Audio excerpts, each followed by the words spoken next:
Camping Gatchery Pond by Henry Abbott, New York, 1916. Copyright 1916 by Henry Abbott. Camping at Cherry Pond. We were out of meat. We were not in imminent danger of starvation, nor indeed of hunger, but were reduced to what might be called a vegetable diet, and not a great variety of that.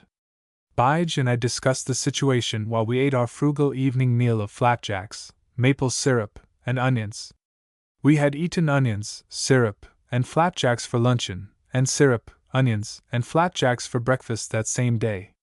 The last of our stock of bacon had been consumed 24 hours earlier, and the last of our eggs had served as part of breakfast on the morning of the previous day.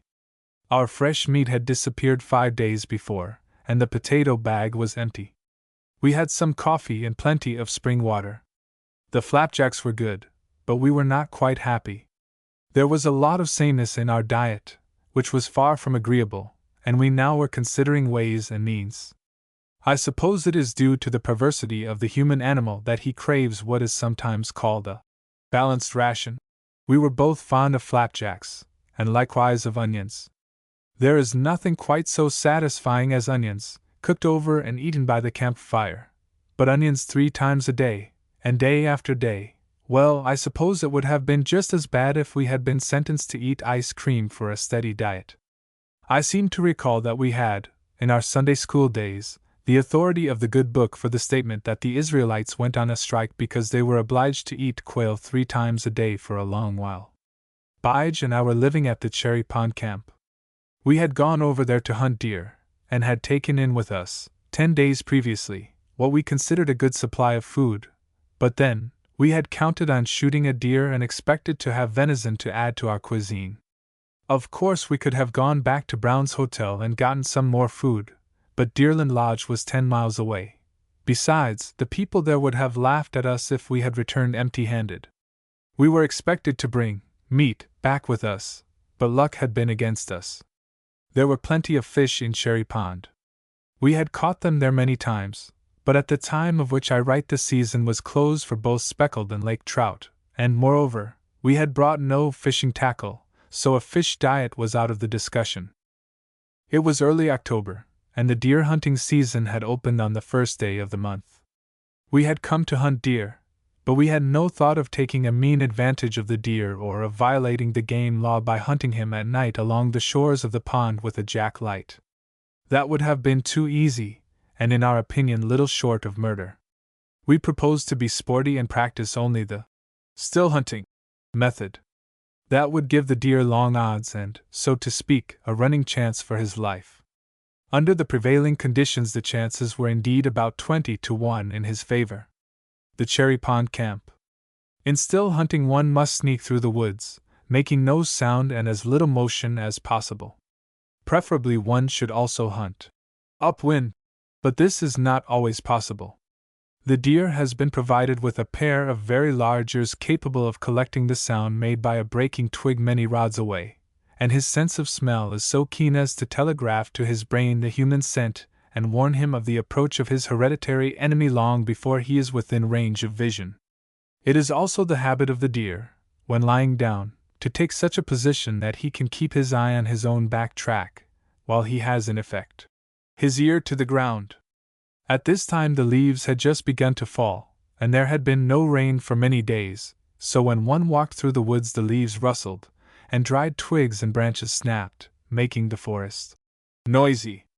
There were many deer living in the vicinity of Cherry Pond.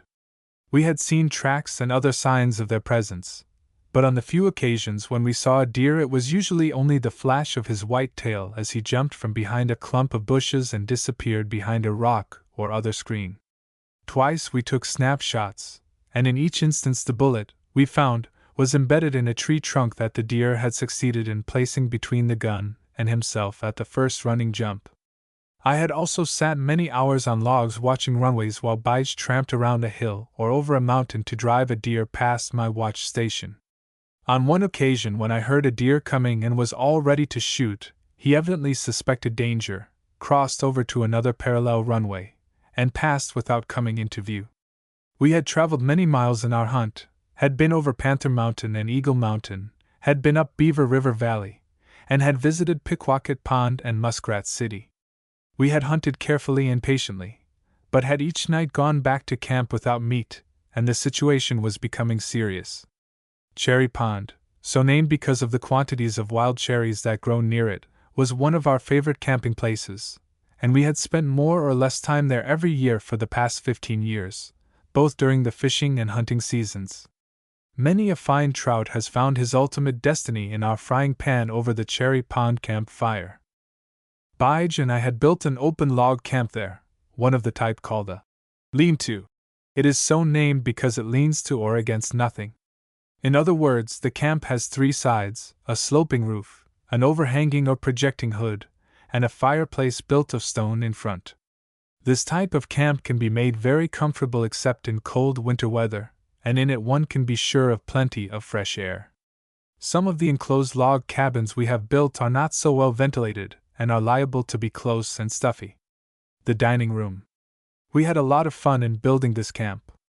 It was substantially made, and with a few repairs to the roof has sheltered us for 12 years. The first step in building a camp is to look for a spring of good pure water. In this case, after searching for several days and failing to find one, we selected a spot where the lay of the land indicated that a spring ought to be and dug for it. We found about 3 feet below the surface a vein of ice water that has never failed in the driest season.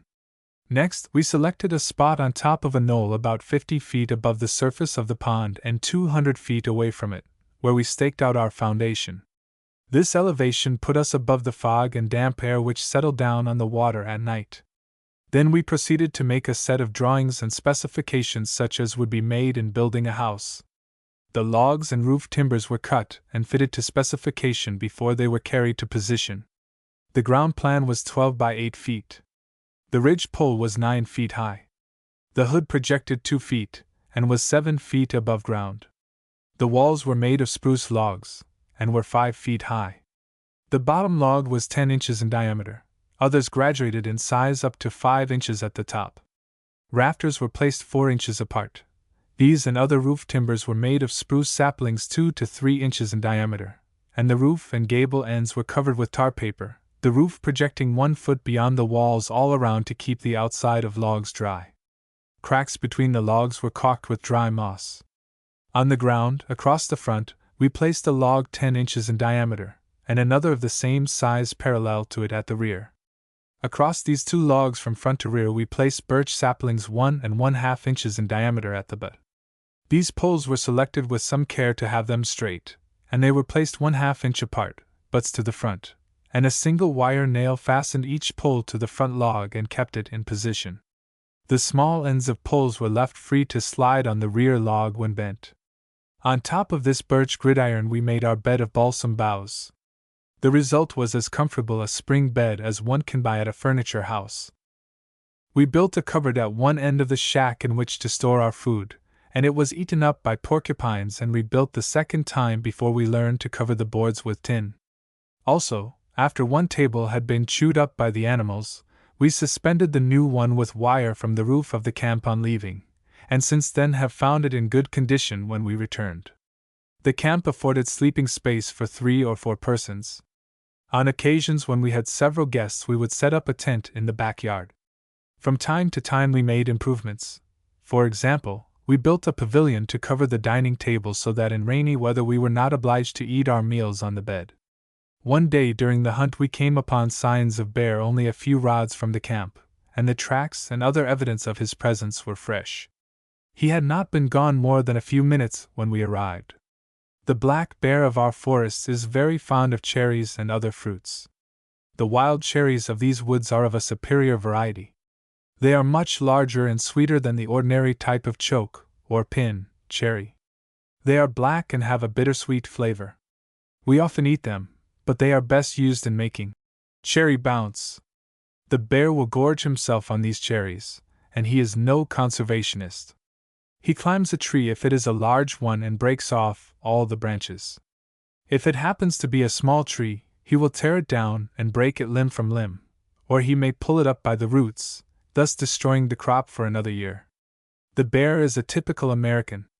On another day we decided to suspend hunting operations and go over to Otter Pond, about a mile away, to inspect the lumber operations of a colony of beavers that lived there, so we left our guns in camp, and Bige carried a boat over the trail, while I took my camera.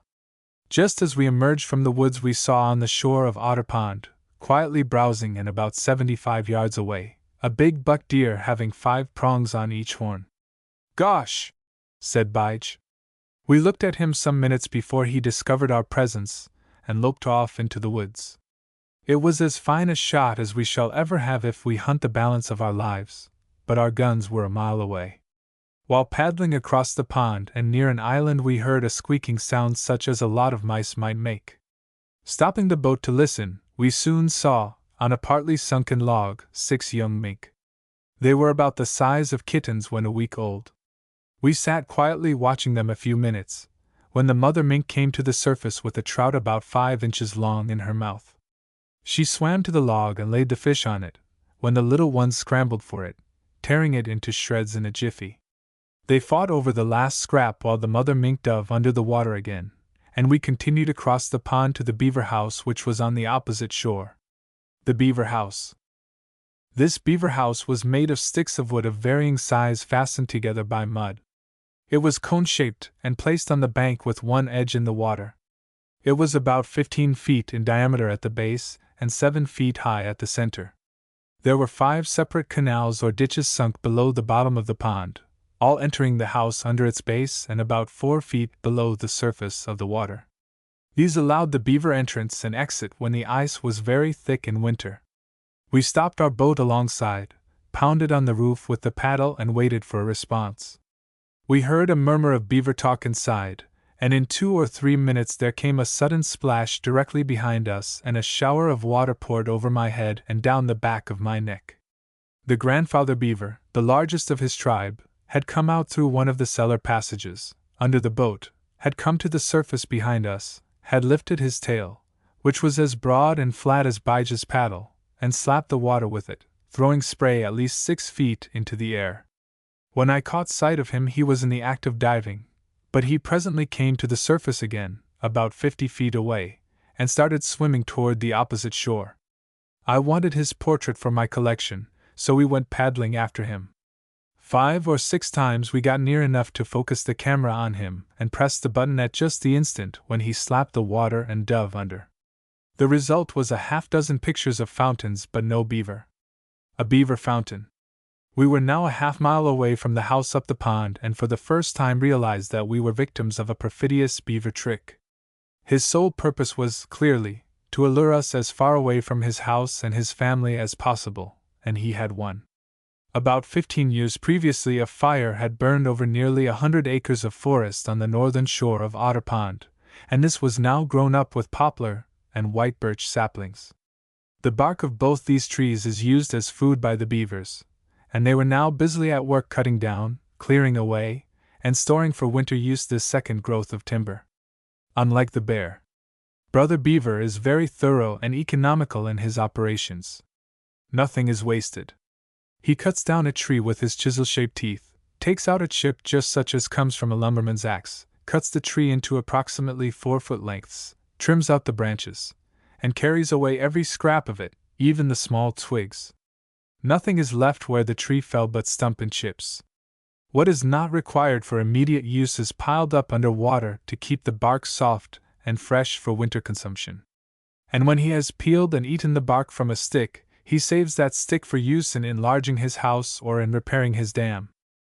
At one corner of the pond was a swampy place through which a system of canals had been dug, down which the lumber might be floated to the open water on the way to the storage place.